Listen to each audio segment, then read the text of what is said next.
BNP ক্ষমতায় গেলে 1 কোটি যুবকের কর্মসংস্থান তৈরি করা হবে বলে মন্তব্য করেছেন বিএনপির প্রচার সম্পাদক সুলতান সালাউদ্দিন টুকু।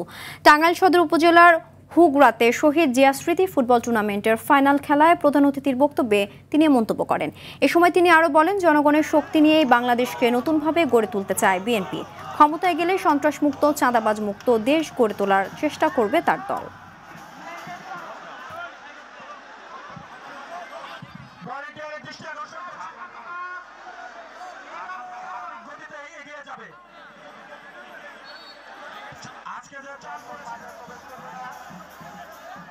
আগামী দিনে ইনশাল্লাহ বিএনপি যদি আপনাদের ভোটে নির্বাচিত হয়, দেশ নায়ক তারেক রহমান ঘোষণা দিয়েছেন 1 কোটি যুবকের কর্মসংস্থানের ব্যবস্থা করে দিবেন।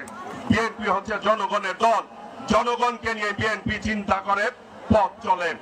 আমরাও সেই জন্য বলতে চাই, আগামী দিনে আমরা আপনাদের সহযোগিতা চাই, আপনাদেরকে সাথে নিয়ে এই দেশটি আমরা গড়ে তুলতে চাই।